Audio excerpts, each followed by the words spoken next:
Eu gostaria que você abrisse sua Bíblia no Evangelho de Lucas, capítulo 14.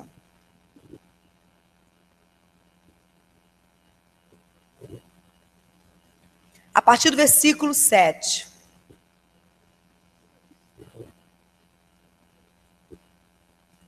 E essa foi a palavra que o Senhor ministrou ao meu coração para compartilhar com você nessa noite. Lucas 14, a partir do versículo 7 em diante. Acompanhe comigo, são as palavras do nosso Senhor Jesus, no momento muito especial do ministério dele. Lucas 14, versículo 7.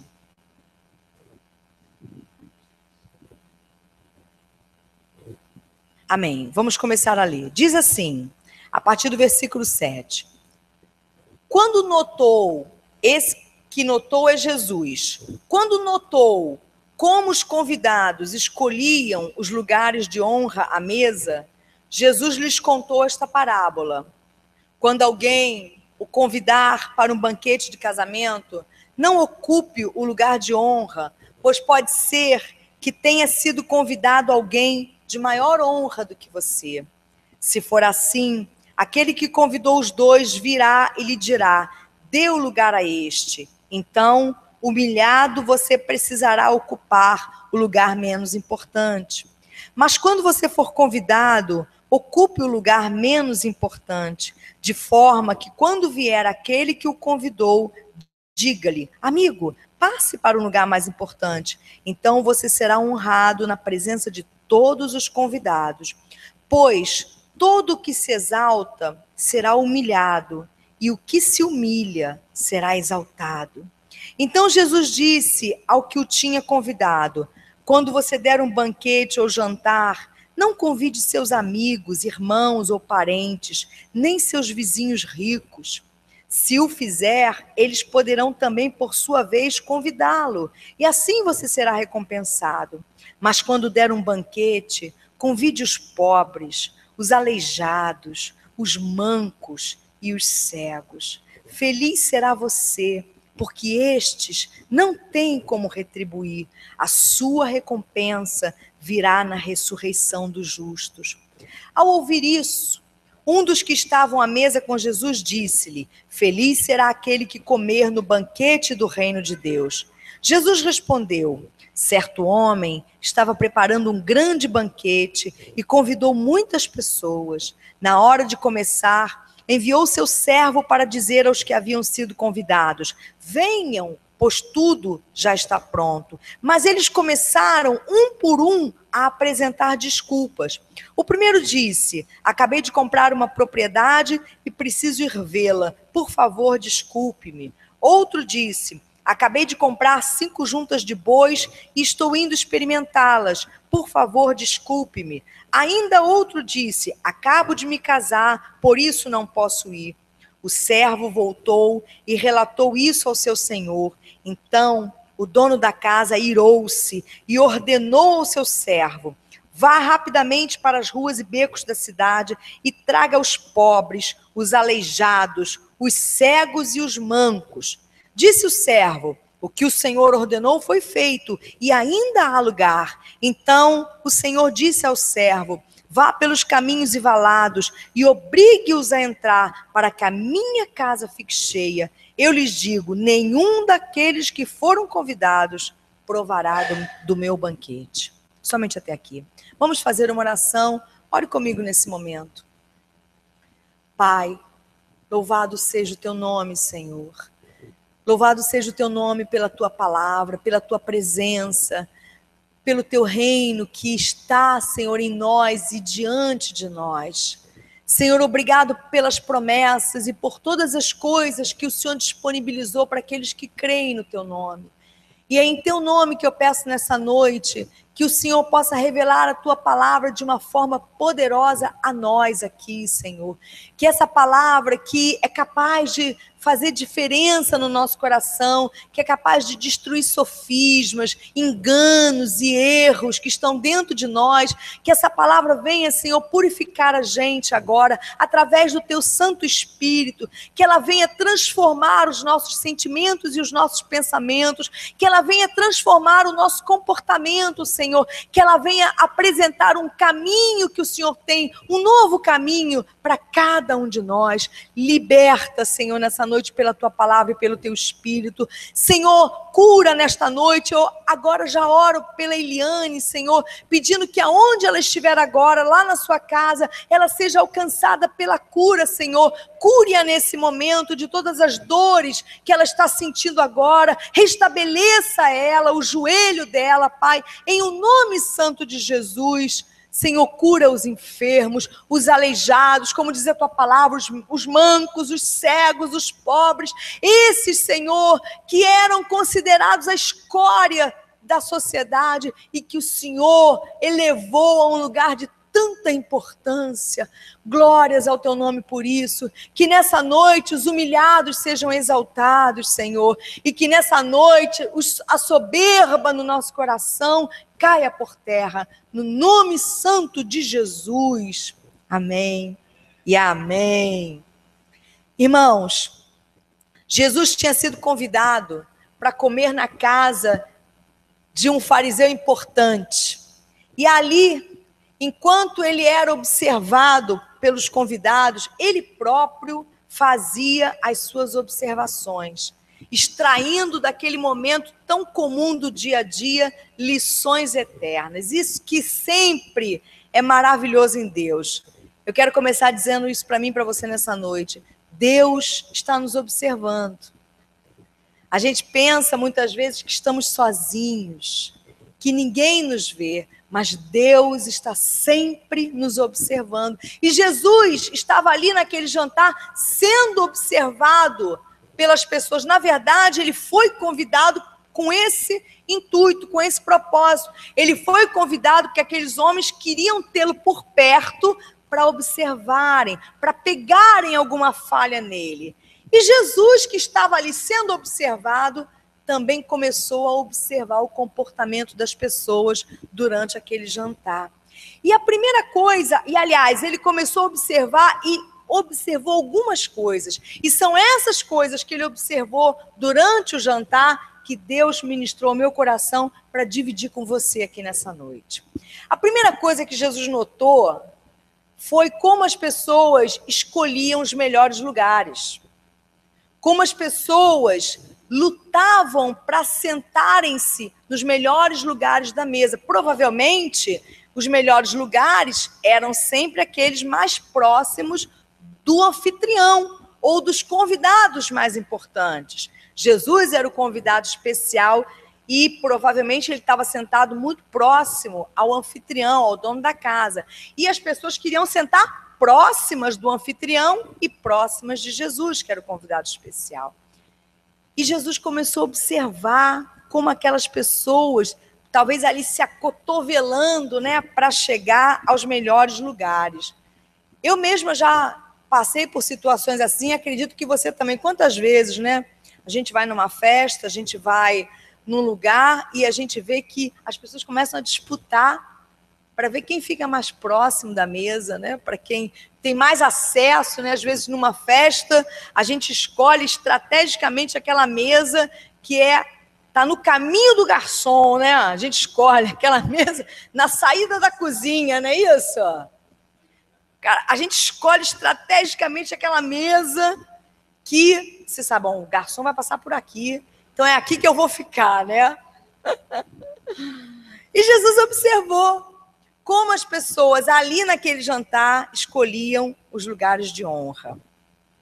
E aí, a partir dessa observação, Jesus apresentou talvez um dos princípios mais importantes. São tantos importantes, mas esse é de uma importância imensa do reino de Deus. Ele disse: o que se exalta será humilhado, e o que se humilha será exaltado.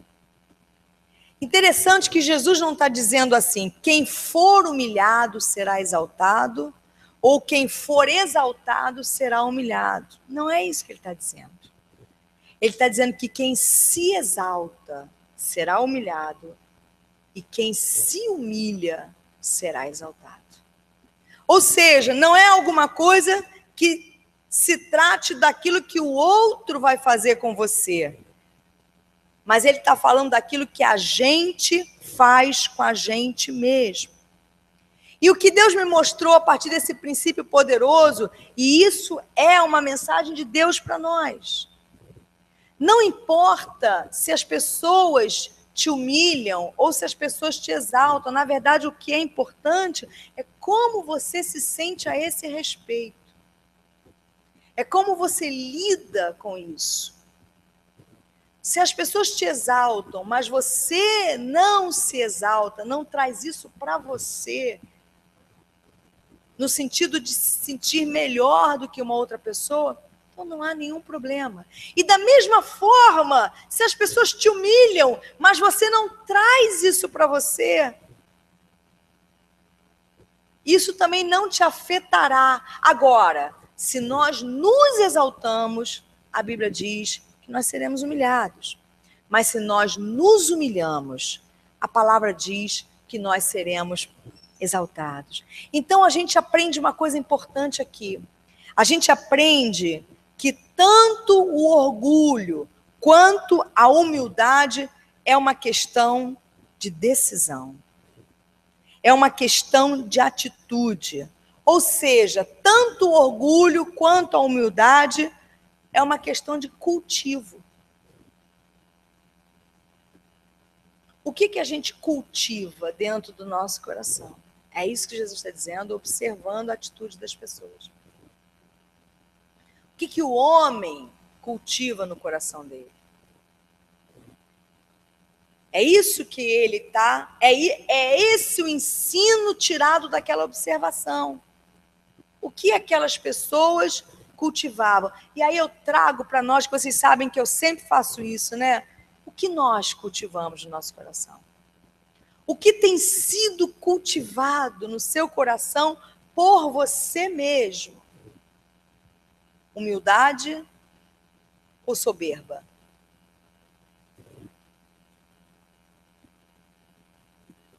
Pois aquele que se humilha será exaltado, mas aquele que se exalta será humilhado. Esse é o primeiro ensinamento daquele jantar, o primeiro ensinamento das observações de Jesus, do dia a dia das pessoas.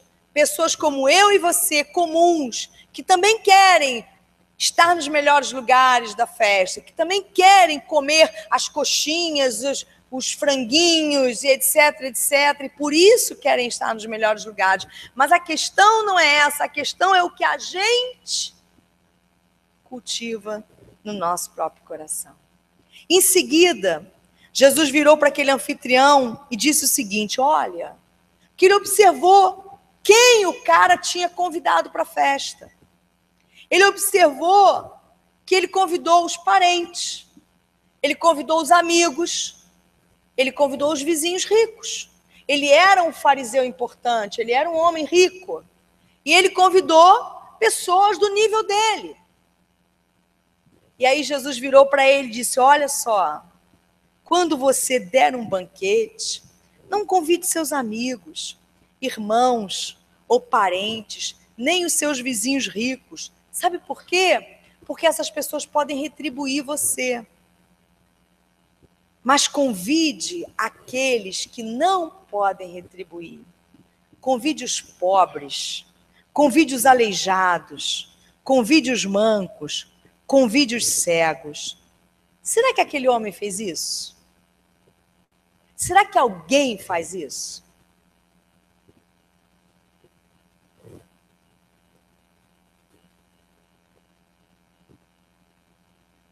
Então, será que Jesus falou isso só para encher as páginas da Bíblia? Quem faz isso? Quem dá uma festa e convida os pobres, os cegos, os aleijados e os mancos?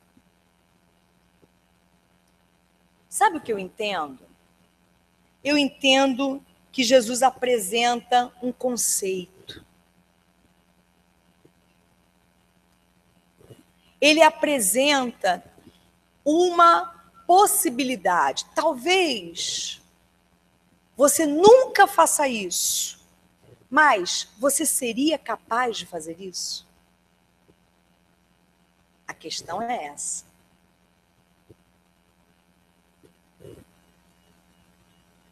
Deus, ele apresenta os padrões dele, e os padrões de Deus são extremamente elevados. E ele não faz isso para que a gente fique se sentindo insignificante diante dos padrões dele. Não. Ele faz isso para que a gente saiba qual é o nível de exigência e expectativa dele. Mas para que a gente também reconheça a nossa distância da possibilidade de realizar aquela exigência. Mas a pergunta é, será que eu poderia fazer isso?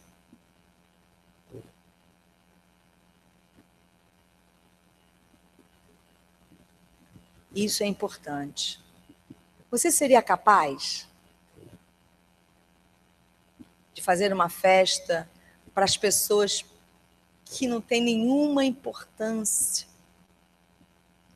Jesus, ele pegou as piores pessoas da sociedade como exemplo, pobres, cegos, aleijados e mancos. Pior do que esses, só os leprosos. E Jesus não usou os leprosos porque aí ele entraria numa questão da lei. Mas ele pegou depois dos leprosos, os piores eram esses. As pessoas lá do fundo, lá da ralé da sociedade. Pobre, cego, aleijado e manco. Eu seria capaz de fazer isso? Eu seria capaz de recolher na minha casa uma pessoa assim? Convidar? E aí eu me lembrei de ter lido alguns anos atrás, num livro, uma história verdadeira que aconteceu em Nova York.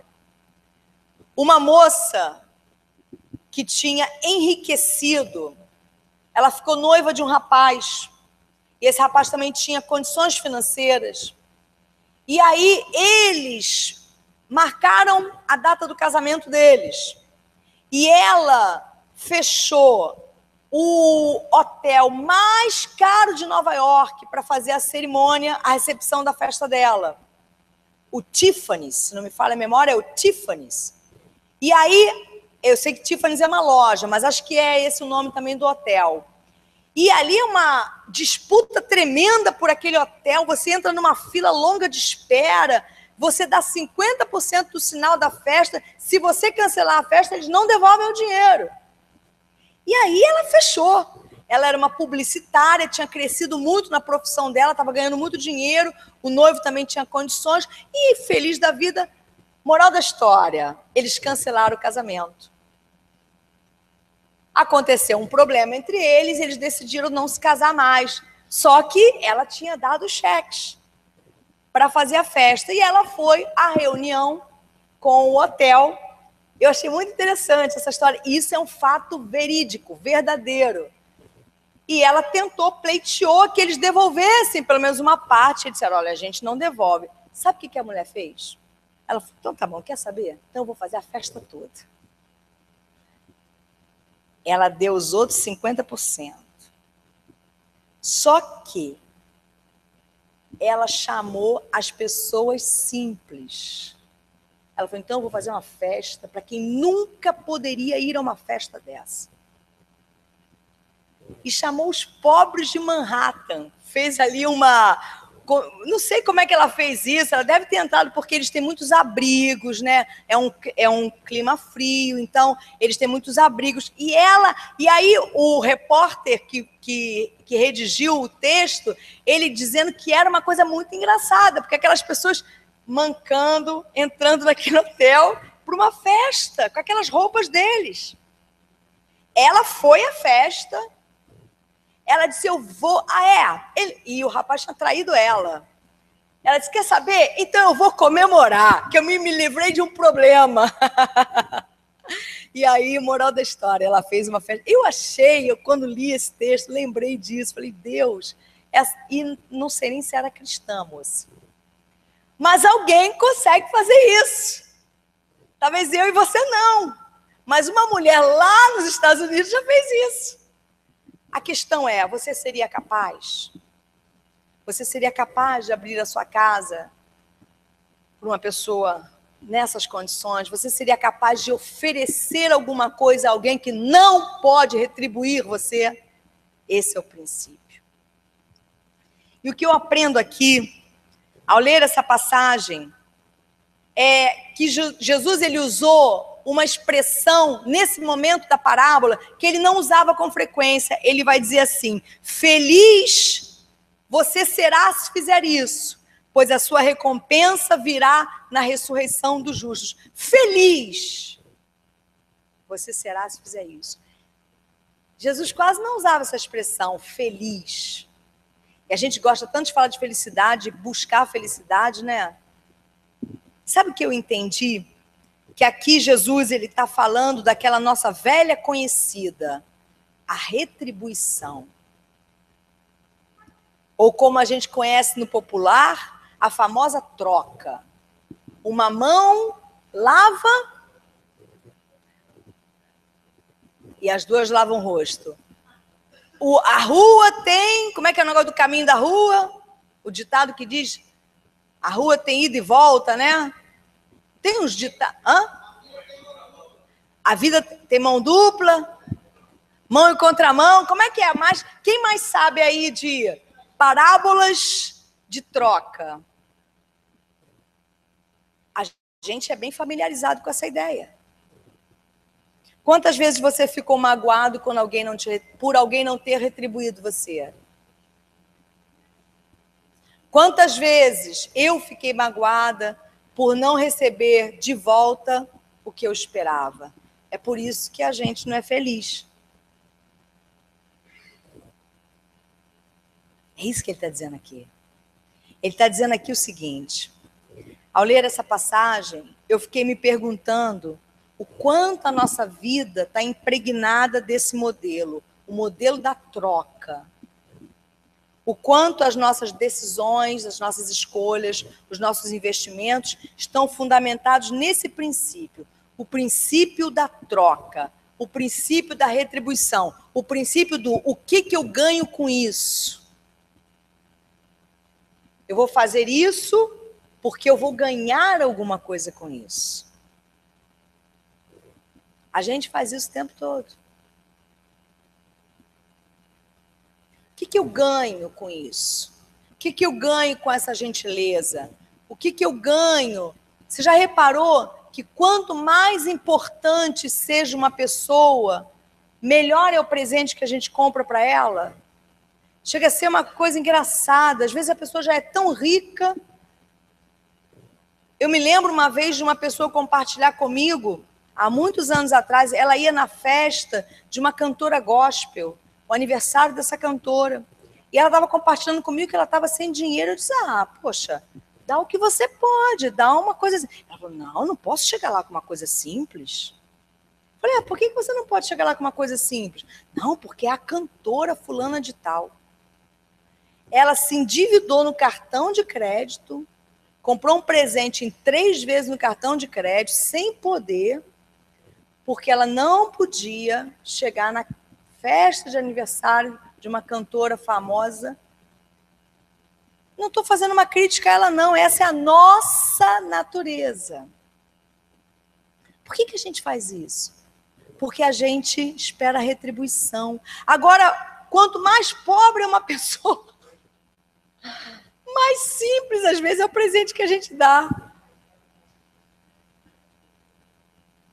Não estou dizendo que isso seja uma regra. É, isso. A gente o quê? Essa é a fala do mundo. A gente vale o que a gente tem. É isso aí.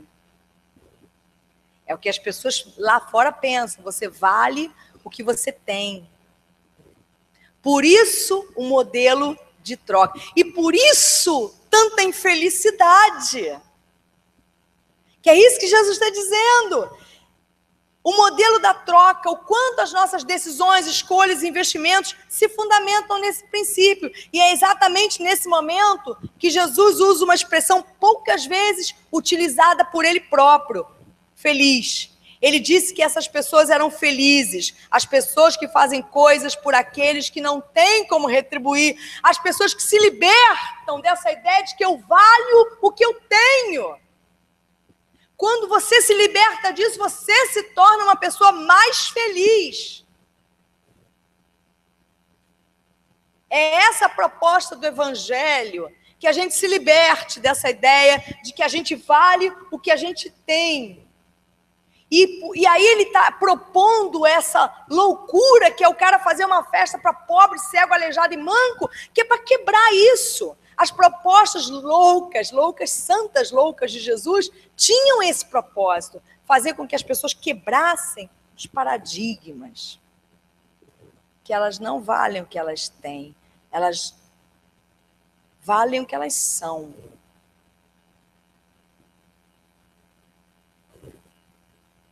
Que a maior riqueza de alguém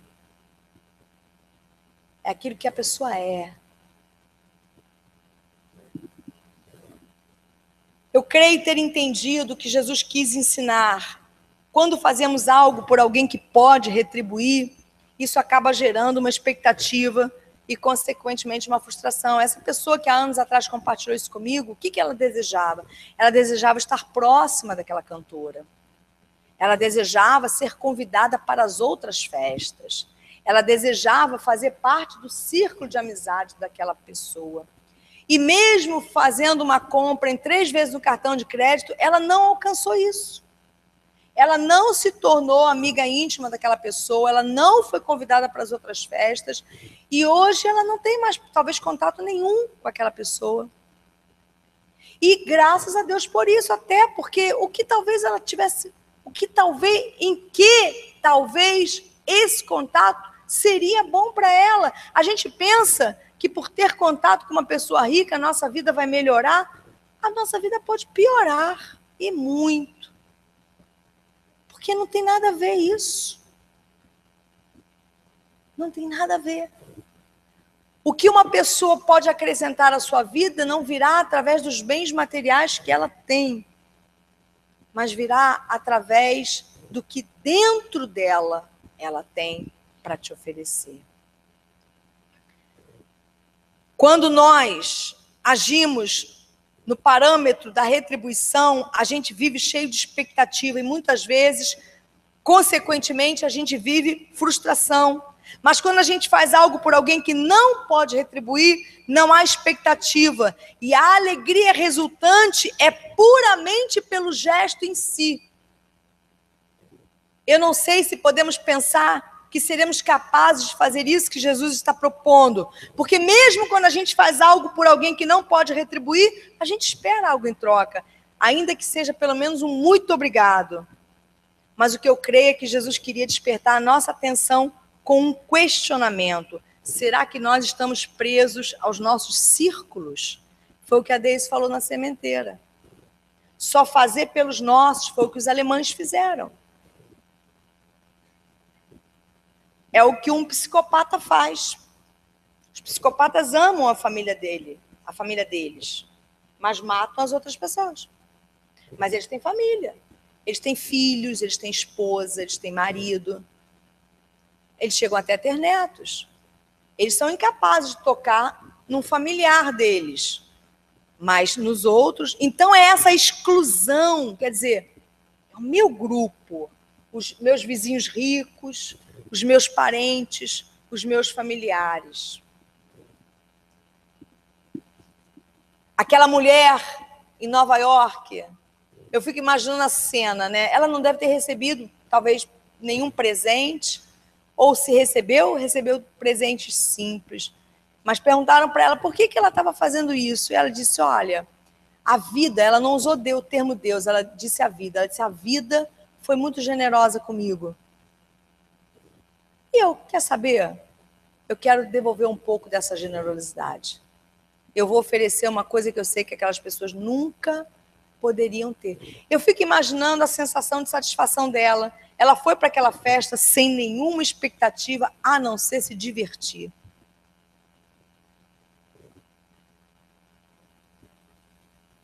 Porque ela já tinha recebido a satisfação.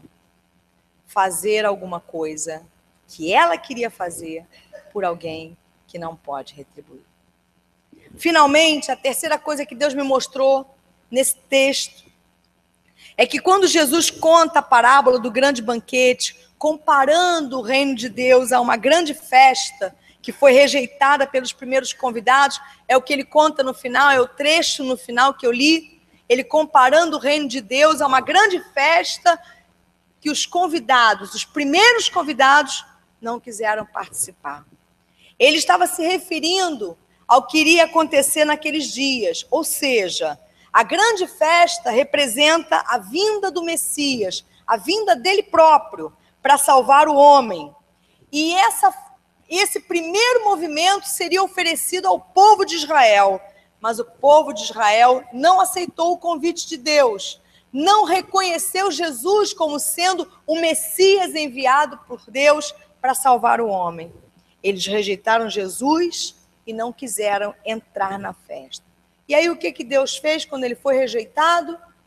Sentou no meio-fio do céu e começou a chorar. Não.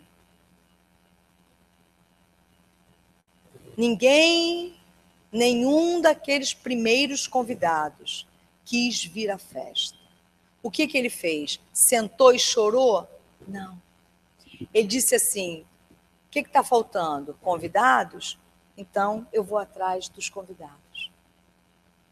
Eu não vou acabar com a minha festa porque os convidados que eu chamei não vieram. Eu vou encontrar convidados que queiram vir à minha festa. Porque existem.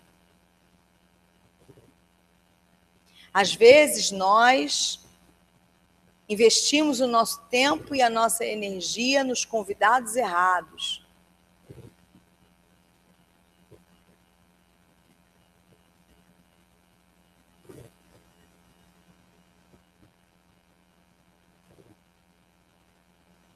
E aí a gente começa a achar que o que a gente tem não é bom o suficiente. Porque aquelas pessoas a quem nós oferecemos aquilo não gostaram, não quiseram. É um direito delas. E é um dever nosso não julgar a nossa festa pela rejeição dos convidados. Procure outros convidados. Procure outro público-alvo. Procure outros clientes. Procure outro bando. Há pessoas que só se sentem felizes se receberem retorno afetivo daquelas que elas escolheram para isso. Por exemplo, às vezes uma pessoa faz uma festa e convida vários amigos. Alguns vêm e outros não. Ontem a Sônia Pires celebrou mais uma vez, né, Clóvis, o aniversário dela. Me convidou e convidou muita gente, provavelmente, da antiga, porque ela sempre faz isso. Ela reúne o pessoal da antiga, e eu vi pela foto do Facebook, Clóvis, Wanderson e Robson, pastor Robson lá, e talvez a Márcia, né, também esposa do Robson, e ela fica super feliz. E aí eu fiquei observando, não sei se ano passado, retrasada que eu estive lá, a cada ano um grupo vai, né, Clóvis? Um grupo da antiga vai. Ela não consegue reunir todas as pessoas da antiga que ela convida, mas a cada ano um grupo vai. E a cada ano ela se alegra com quem pôde ir. Ou com quem foi. Ao invés de se ressentir com quem não foi. porque a vida é assim. A vida é assim. Mas, às vezes, a pessoa que concentrou a energia, o sentimento dela naqueles que não vieram, fica ressentida e fica frustrada. O grande exemplo disso que nós temos na Bíblia, embora ele tenha uma justificativa enorme e favorável a ele, é o caso de Davi. Mas era o filho dele, é totalmente diferente. Mas o caso é importante citar porque ajuda a gente a entender. Davi teve um filho chamado Absalão que se voltou contra ele e quis roubar o trono dele. E aí houve uma luta e aquele filho acabou morrendo pelas mãos dos soldados de Davi. E quando Davi recebeu a notícia, ficou muito triste. Todo direito, era o filho dele. Totalmente compreensível. Mas o que o general não compreendeu foi que Davi exteriorizou o sofrimento dele diante de todo o exército. Aí o exército ficou triste. O exército disse, poxa, mas a gente teve que matar o seu filho, porque ou a gente matava o seu filho, ou o seu filho matava a gente. E aí o general chegou para ele e disse o seguinte, olha, Davi, a sua dor é legítima, é o seu filho, mas se você não subir e lavar o seu rosto e vou descer e cumprimentar o exército, hoje as pessoas vão achar que fizeram uma coisa errada. E, na verdade, elas estavam defendendo você. Porque se elas não tivessem lutado contra o teu filho teria matado você e a nós. E ele diz assim, parece, Davi, que você preferia que nós todos estivéssemos mortos e o teu filho vivo. E aí ele cunhou aquela frase perfeita. Tu amas os que te odeiam e odeias os que te amam. Que frase, hein? Tu amas os que te odeiam e odeias os que te amam. Vamos melhorar a frase? Você trata bem os que te tratam mal e trata mal os que te tratam bem.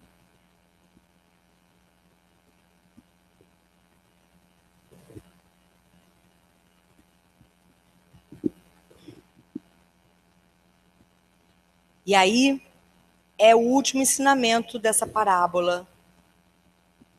Não chore por quem não veio à festa. Alegre-se com quem veio. Celebre com quem está do seu lado.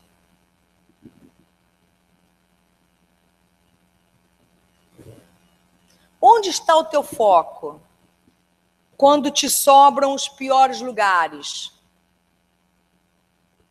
Quando às vezes nos sobram os piores lugares, temos a oportunidade de ver o que temos cultivado do nosso coração. Soberba ou humildade? Onde está o meu foco quando as minhas expectativas falham? Quando as minhas expectativas falham, talvez eu esteja recebendo uma oportunidade de Deus de aprender que eu preciso abrir o diâmetro do meu relacionamento com a humanidade, que eu não posso só ficar retida aos meus familiares, aos meus amigos, aos meus vizinhos ricos. Que esse mundo está cheio de gente precisando da minha ajuda, da sua ajuda. Esse mundo está cheio de gente precisando do seu talento, precisando da sua festa, precisando do que você tem para oferecer. Então, não senta e chora, não. Vai encontrar os seus convidados. Vai encontrar os seus clientes. Vai encontrar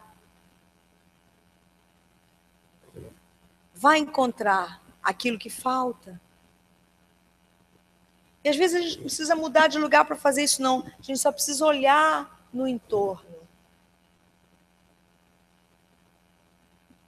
Porque os pobres, os cegos, os aleijados, os mancos estavam ali o tempo todo, mas não eram convidados. São esses os 3 ensinamentos que Deus compartilhou no meu coração para dividir conosco.